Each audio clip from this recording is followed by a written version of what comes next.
please welcome our guest, whistleblower, former CIA agent, John Kiriakou.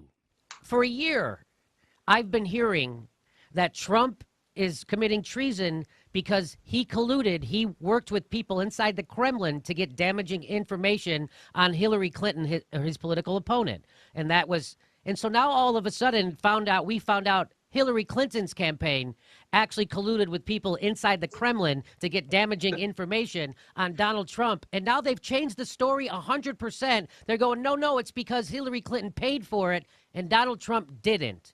Is that right? First of all, I'm like, you got to be kidding me. That's what you're going to try and hang this guy with?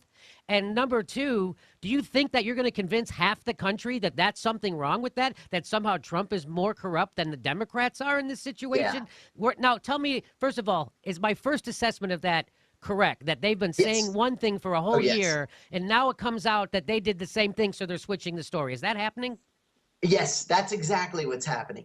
As soon as the intelligence community and all of its component parts, 17 agencies, came to a consensus conclusion.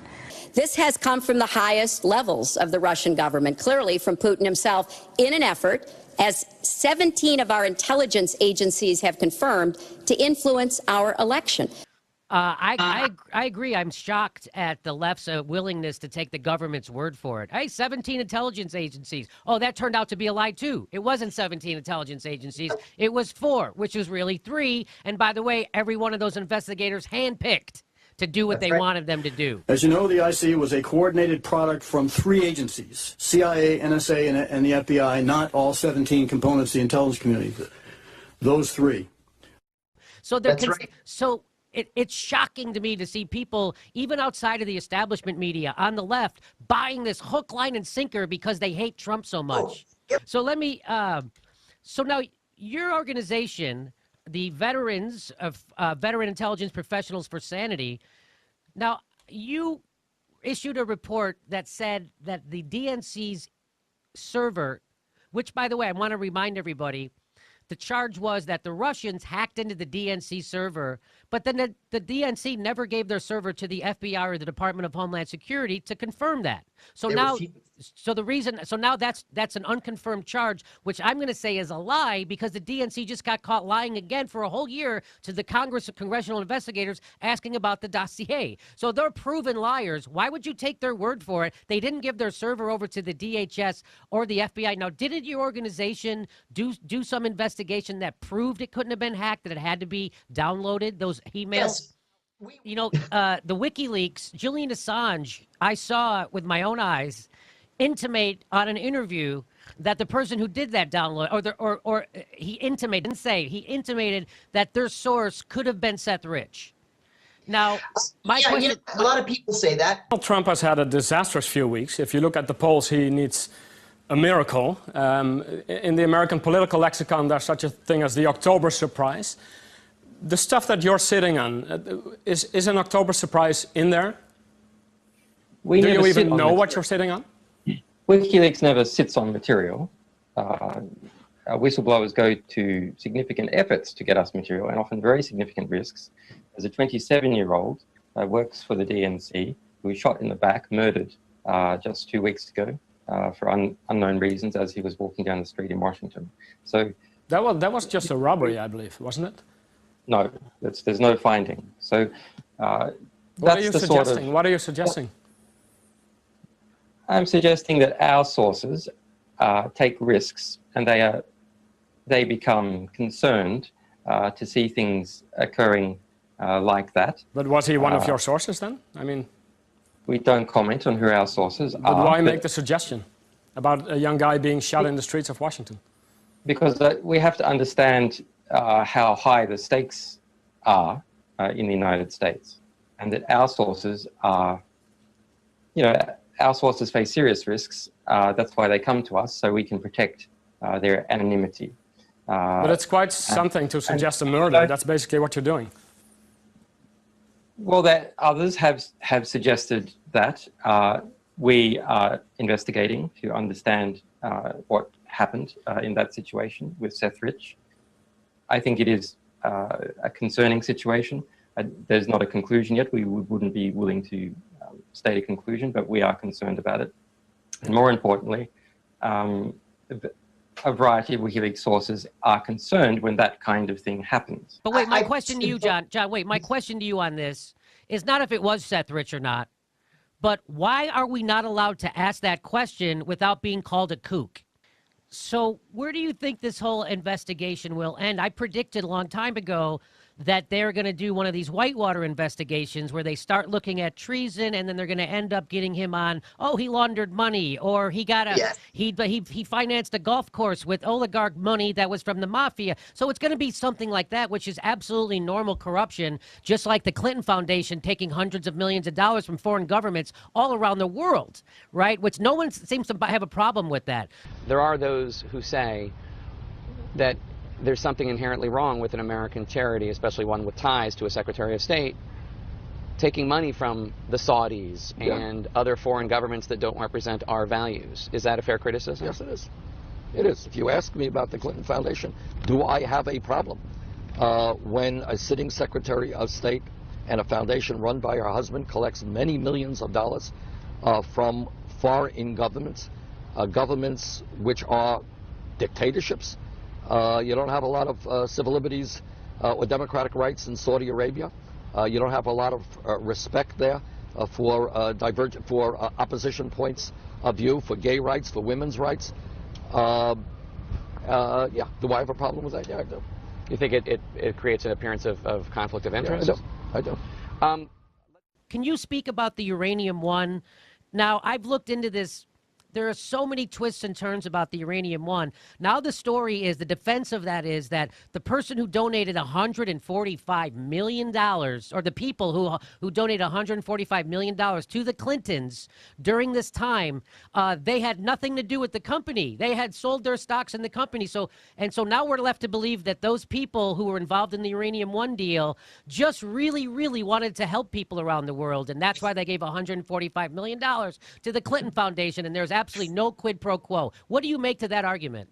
Yeah, I think that argument is utter, complete nonsense. You know, I hate it when people make me side with Donald Trump. I really, really do. Me too. But when Trump tweets, you know, Congress needs to investigate the Clinton Foundation, well, doggone it, he's right. That Chelsea Clinton was onto the corruption inside the Clinton Foundation, and she was blowing the whistle, and they had to shut up. I don't know if you read those the WikiLeaks emails. I did. Yes, she was the one onto it, and they were like, "Hey, shut up, get her out of here."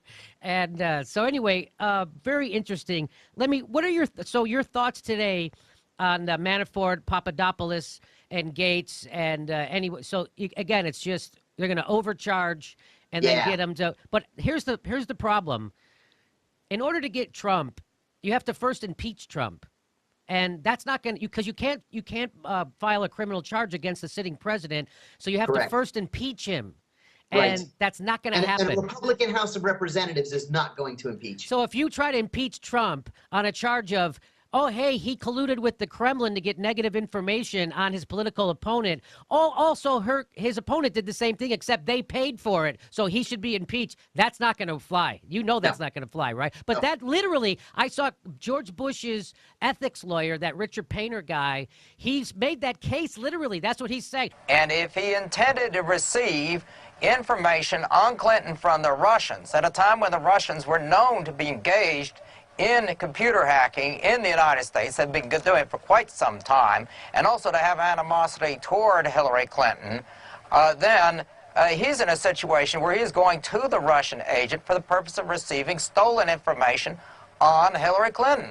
This is illegal, and I think that this is treason if he knew that he was assisting the Russians in carrying out an attack on the United States election. And the only way such an attack could be successful would be for the Russians to obtain the information through computer hacking and then pass it on to the opposing campaign, which was, of course, the Trump campaign. That's a critical link for this attack on the United States to be successful. And if he went to that meeting intending to provide that critical link by obtaining the information on Hillary Clinton, then he would be guilty of treason. Now, well, of course, there's nothing wrong with paying for your opposition research, but if the Kremlin paid for it, that's treason. I'm like, that's your distinction after a fucking year? That's your distinction? Try to sell that to half the country who voted for Trump. Go try to sell that to him, you fucking moron. let me just one more time. I want to reiterate this, just because you know what you're talking about, obviously. So I just want to make this one more time, because for months and months they kept saying Trump colluded with Russia, and I kept saying, what does that mean? What does colluded mean? And no one would say. No one would say what it means. And then I'm like, so you mean the Russians wanted to hack into the DNC's server and they just didn't know how to do it, and they had to get Trump's ideas first? Or that doesn't make any sense, right? And so nobody could say what the collusion was. And then finally the collusion was that Trump got damaging information on Hillary Clinton and from the Kremlin. Well, it turns out that the Clintons did the exact same thing. They had an intermediary, this guy Steele, the ex-spy in England, contact people inside the Kremlin working for the Kremlin, give him information that was damaging about Trump. So how is that materially different than what they accused Trump of doing? Is that materially? No, I don't think that's materially different at all. It's what's the phrase? It's a distinction without a difference. Without a difference, yes. So okay, because I've been nervous, right? I've been like, wait a minute, have I gotten this story completely wrong all year? Because I keep asking people over and over, what does collusion mean? And nobody will tell me. Nobody will tell me. A lot of people don't know this, but the WikiLeaks did reveal that in 2015, in an internal poll that the Hillary Clinton campaign did by Peter Brodnitz for Top Line Results, he found out that Hillary Clinton's biggest vulnerability in the election was the charge that as Secretary of State, she signed off on a uranium deal that gave 20% of our production to the Russians. That's what they found out themselves. That's what they knew, that her biggest vulnerability was that. What does Machiavelli tell us? Take your biggest vulnerability, you throw it on your opponent. That's exactly what they did. And by the way, Shattered revealed that Robbie Mook and John Podesta came up with this strategy to do this to Trump in their offices with Shake Shack milkshake sitting around, and that's how they came. So this has all been printed. Everyone knows this, but no one ever mentions it. Why is that, you think? So now John Podesta writes a column for the Washington Post, which is owned by Jeff Bezos, who is the richest predatory capitalist in the world officially now. And he also sits on a board for the Pentagon. Not a lot of people know that. And he also has a $600 million deal with the CIA. Now, what could go wrong, John? So let me tell you something also. People did. He's got Paul Manafort indicted for laundering money from the Ukraine government. $1 million of that dollars he funneled to the Podesta Group, by the way. People don't know that. So actually, John Podesta's brother, the foundation he started, the Podesta Group, was working for Trump's campaign manager. Trump's campaign manager was their boss. He was funneling money to them, to telling them what to do. They were literally lobbying against the government of the United States' interests in favor of a Russian government's interests. They were literally doing that. Tony Podesta did not register as a foreign agent, which is what you're supposed to do, which, by the way, is one of the charges they just gave to Manafort, that he didn't register as a foreign agent. So that charge has got to be coming at Tony Podesta pretty soon. And I think it is. And you know what? Tony Podesta actually is registered as a foreign agent of the government of Saudi Arabia, which also should give all of us pause. Oh, my God. So that's my whole point. It's like, so now if you try to impeach this guy, half the country's not going to let that happen. That's right. There's just no way they're going to let that, especially when it's around such scummy individuals like John Podesta and the Clinton Foundation, which is just one big graft organization, which is just all it was. And everybody knows that.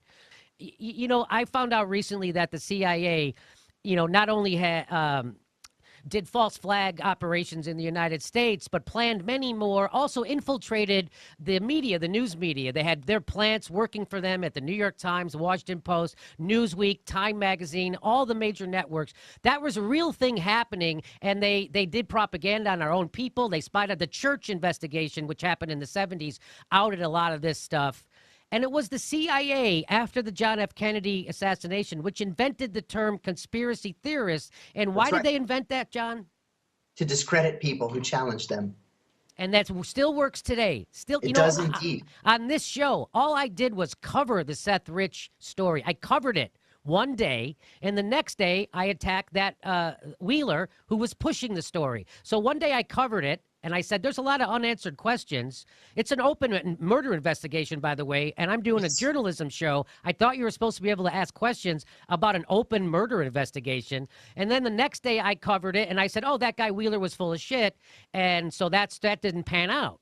The Washington Post put me in the middle of a story about fake news.